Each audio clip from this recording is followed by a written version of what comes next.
Juda ham qiziq o'tgan kunimiz sizlar bilan ham bo'lishmoqchiman. Mashinaga benzinni to'ldirib, yo'l deyishimiz uchun narsalar olib, bochkaga qarab yo'l oldik. O'zi bochkaga zakazga chiqqandik. Bolalarni ham olganni aylanib kelamiz deb. Mana bunaqa chiroyli mo'siq qo'yishgan ekan, oynali, jarri shunday yoqasida. Bolalarimiz birinchi tushishga qo'rqdi. Keyin mana shunaqa sekin yurib, manzaradan mana shunaqa bahramand bo'lib, chiroyli videolar oldik. Kartoshka piyoz.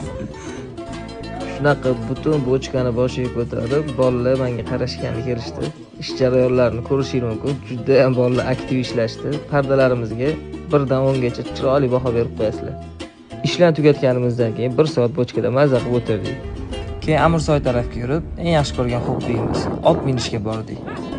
O'sha yerdagi tog'ning eng uchiga chiqib, mana bunaqa jarliga kelib qoldik. Bir tomondan xavfli, lekin bir tomondan bu tabiat chiroyini qaranglar, qanaqa go'zalligini. Otlarni ko'chadan surishtirsa yarim soatini 200 mingdan berishayotgan ekan. Biza 1 soatini 180 mingdan oldik. Otga bormoqchi bo'lsanglar, eng muhimi oyog'ingizga bitta qalin et yeb olinglar. Xuddi mana shu okaga o'xshab, bo'lmasa oyog'inglar menga o'xshab shirinib ketishi mumkin. Otni grijasini chiqarganimizdan keyin so'qoqga qarab yo'l oldik. Shashligi bilan havosini tengi yo'q bo'lgan so'qoqni Favvora degan kafesiga keldik. Ketma-ket toqatdan zakaz qildik. Birinchi bo'lib ko'ksamsamiz keldi. Qanaqa issiqligini videoda ko'rishingiz mumkin.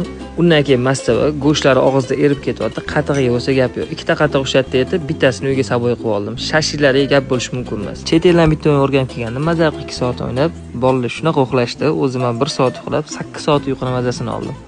Bundan ham qiziq kontentlar oldinda obuna bo'lib qo'ying. Video yoqqan bo'lsa, like bilan kommentariya kutaman.